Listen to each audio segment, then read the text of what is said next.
Hello दोस्तों, YouTube my channel. यह UP R O Hindi का प्रैक्टिस सेट है। तो क्वेश्चन नंबर 1 है, निम्न पत्रिकाओं में भारतेंद्र हरिश्चंद्र ने कौन सी पत्रिका प्रकाशित की थी? फर्स्ट है कवि वचन सुधा, सेकंड सरस्वती, थर्ड है कल्पना या फोर्थ है ज्ञानोदय। तो कवि वचन सुधा है। भारतेंदु हरिश्चंद्र ने 1868 में कवि वचन सुधा पत्रिका निकाली। 1873 में हरिश्चंद्र मैगजीन और फिर बाला बोधिनी नामक पत्रिकाएं निकाली। वैष्णव भक्ति के प्रचार के लिए भारतेंदु हरिश्चंद्र ने तदीय समाज की स्थापना की थी। क्वेश्चन नंबर 2 है, मैथिली शरण गुप्त का संबंध आधुनिक काल के किस युग से है? फर्स्ट है छायावादी युग, सेकंड है शुक्ल युग, थर्ड है छायावादोत्तर युग और फोर्थ है द्विवेदी युग। तो द्विवेदी युग से संबंधित है। मैथिली शरण गुप्त का संबंध द्विवेदी युग से है। इस युग से संबंधित अन्य कवि हैं अयोध्या सिंह उपाध्याय, हरिऔध, श्रीधर पाठक और राम नरेश त्रिपाठी आदि हैं। क्वेश्चन नंबर 3 है, गंगा हिमालय से निकलती है वाक्य में कौन सा कारक है? फर्स्ट है अपादान कारक, सेकंड है संप्रदाय कारक, थर्ड है करण कारक या फोर्थ है कर्म कारक। तो अपादान कारक है। गंगा हिमालय से निकलती है वाक्य में अपादान कारक है। क्वेश्चन नंबर 4 है, ठीक समय पर आ जाना वाक्य में कौन सा कारक है? फर्स्ट कर्म, सेकंड करण, थर्ड संप्रदाय या फोर्थ अधिकरण। तो अधिकरण है। वह कारक जो क्रिया के समय, स्थान, अवसर आदि का बोध कराए वहां अधिकरण कारक होता है। ठीक समय पर आ जाना वाक्य में अधिकरण कारक है। क्रिया के समय, स्थान, अवसर आदि का बोध कराए तब अधिकरण होता है। ठीक समय पर आ जाना समय बता रहा है। ठीक समय पर आ जाना में कौन सा कारक है? फर्स्ट कर्ता, सेकंड कर्म, थर्ड संबंध, फोर्थ अधिकरण। तो संबंध है। ठीक समय पर आ जाना। व्याख्या है, राम की गाय चरती है वाक्य में संबंध कारक है। इसका संबंध चिन्ह है का, की, के, रा, री, रे है। वाक्य कारक एवं विभक्त चिन्ह इस प्रकार है, कर्ता ने कर्म को करण से द्वारा, असंप्रदाय का के लिए, अपादान से अलग होने का अर्थ, असंबंध का की रे, का की के, रा, री, रे आदि आए और अधिकरण में पर भीतर है, संबोधन में हे, ओ, अरे। और क्वेश्चन नंबर 6, निम्न में से किस शब्द में उर्दू उपसर्ग है? फर्स्ट है अनुज, सेकंड अभ्यागत, थर्ड अपवित्र, फोर्थ बदनाम। तो इसका आंसर बदनाम है।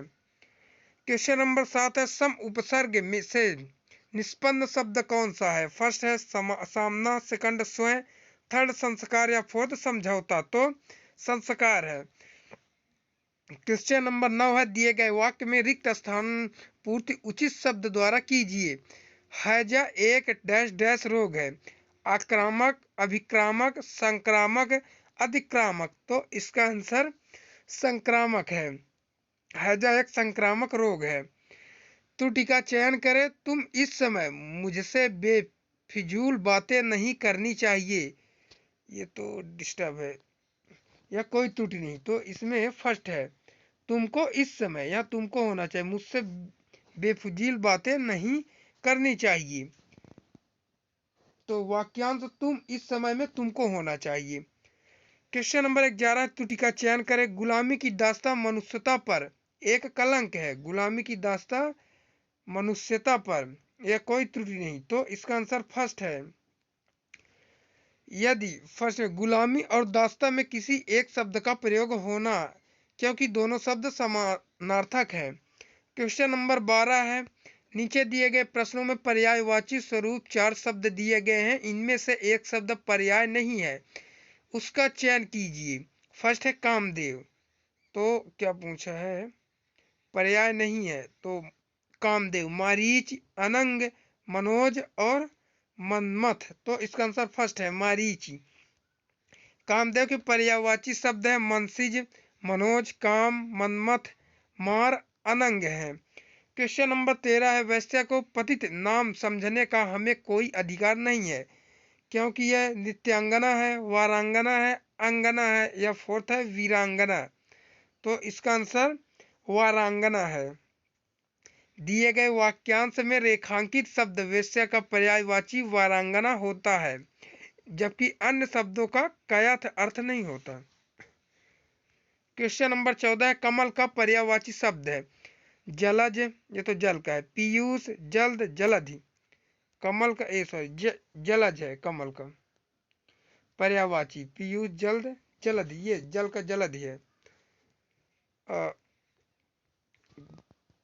पंक, पंकज, नीरज, सरोज, जलज, कंज, राजीव, अरविंद, शतदल, अंबुज, सरसिज, नलिन, पुष्कर, पुंडरीक, ये सभी हैं। क्वेश्चन नंबर 15 है, आभरण का पर्यायवाची शब्द है। फर्स्ट है आवरण, आभरण का आवरण, अंबर, भोजन, आभूषण। तो आभूषण है आभरण। आभूषण गहना है, अलंकार, भूषण, विभूषण, जेवर, आभरण है। क्वेश्चन नंबर 16 है, सूर्य का पर्यायवाची शब्द नहीं है। दिनकर, दिवाकर, सूरज, महेंद्र। महेंद्र इंद्र से संबंधित है। महेंद्र इंद्र का पर्यायवाची है। क्वेश्चन नंबर 17 है, इनमें से स्वर्ग का पर्यायवाची कौन सा नहीं है। फर्स्ट है त्रिदशाला, त्रिदशाला, और सेकंड है त्रिदिव, थर्ड गौ या नाक है। तो गौ,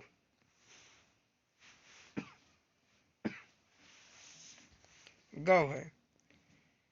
स्वर्ग के पर्यायवाची है त्रिशाला, त्रिदिव, नाक, धो।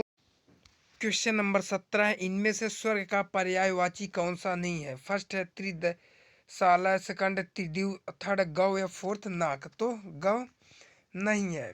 स्वर्ग के पर्यायवाची त्रिदशाला, त्रिदिव, नाक, दो, दिव्य धाम, परम धाम, सुरलोक, देवलोक। गौ स्वर्ग का पर्यायवाची नहीं है, बल्कि गाय का पर्यायवाची गाय के अन्य पर्यायवाची हैं। धेनु, सुरभि, भद्रा, रोहिणी आदि है। क्वेश्चन नंबर 18, नेत्री शब्द का पुल्लिंग रूप क्या है। फर्स्ट है नेता, सेकंड है नेत्री, थर्ड है नेतिन या फोर्थ है नेताइन। तो इसका आंसर नेता है। कि नेत्री शब्द का पुल्लिंग रूप नेता है। क्वेश्चन नंबर 19 है, निम्नलिखित में से कौन सा शब्द स्त्रीलिंग है। फर्स्ट है वेदना, सेकंड वेद, थर्ड ब्रह्मा, फोर्थ चित्र। तो वेदना है। वेदना शब्द स्त्रीलिंग है। क्वेश्चन नंबर 20 है, ओम को किस तरह का स्वर कहा जाता है। फर्स्ट है ह स्वर, सेकंड प्लुत स्वर, थर्ड है घोष स्वर, फोर्थ है दीर्घ स्वर। तो इसका आंसर प्लुव स्वर है। व्याख्या है, ओम को प्लुत स्वर कहा जाता है जिन वर्णों के उच्चारण में दीर्घ स्वर से अधिक समय लगता है, अर्थात 3 मात्राओं का समय लगता है, उन्हें प्लुत स्वर कहते हैं। इसलिए इसे त्रिमासिक स्वर भी कहते हैं। इसे 3 के रूप में लिखते हैं।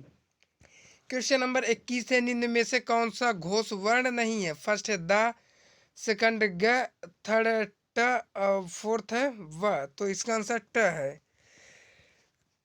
ट एक अघोष वर्ण है। क्वेश्चन नंबर 22 है, कौन सा प्रत्यय हिंदी भाषा में बहुवचन के रूप में जाना जाता है। फर्स्ट है ओ, सेकंड ए, थर्ड है और फोर्थ है अन्य विकल्प। तो अन्य विकल्प है। व्याख्या, प्रस्तुत विकल्प में सभी प्रत्यय हिंदी भाषा में बहुवचन के रूप में जाने जाते हैं। कुछ उदाहरण इस प्रकार है, ए लड़का लड़के, ए माता माताएं, यो लड़की या लड़कियों, उए बहु बहुएं, क्यों चिड़िया चिड़िया। क्वेश्चन नंबर 23 है, नीचे दिए गए प्रश्न में से एक शब्द के 4 विलोम शब्द दिए गए हैं, सही विलोम शब्द का चयन कीजिए। फर्स्ट आदि है, तो आदि, अंतिम, अंत, इत या प्रथम। तो इसका आंसर अंत है। आदि का अर्थ है आरंभ, शुरू, और इसका विलोम शब्द अंत है, जैसे दिन के रात है। क्वेश्चन नंबर 24 है, अपेक्षा का विलोम होगा उपेक्षा, रक्षा, अनिश्चय या समीक्षा। तो उपेक्षा है। उपेक्षा का विलोम, अपेक्षा का विलोम उपेक्षा होता है। अपेक्षा का अर्थ चाह, आशा, जबकि उपेक्षा का अर्थ उदासीनता, तिरस्कार, निरादन, अवहेलना है। क्वेश्चन नंबर 25 है, निर्देश दिए नीचे दिए गए प्रश्न में अशुद्ध वर्तनी का विकल्प कौन सा है। फर्स्ट है व्यावसायिक, सेकंड अधीन, थर्ड आवश्यकता, फोर्थ आलाप। तो व्यावसायिक है। यही आवश्यकता और आलाप शब्द की वर्तनी शुद्ध है, जबकि व्यावसायिक शब्द की वर्तनी अशुद्ध। क्वेश्चन नंबर 27 है, गले के नीचे उतरना मुहावरे का अर्थ है। फर्स्ट है पचाना, सेकंड खो जाना, थर्ड है हजम करना, या फोर्थ समझ में आना।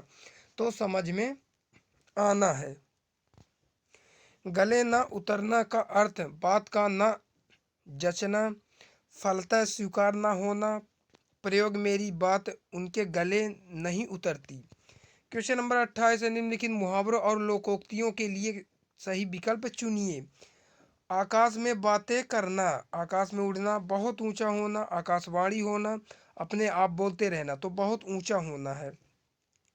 आकाश में बातें करना का अर्थ है बहुत ऊंचा होना, जैसे मुंबई की इमारतें तो आकाश से बातें करती हैं।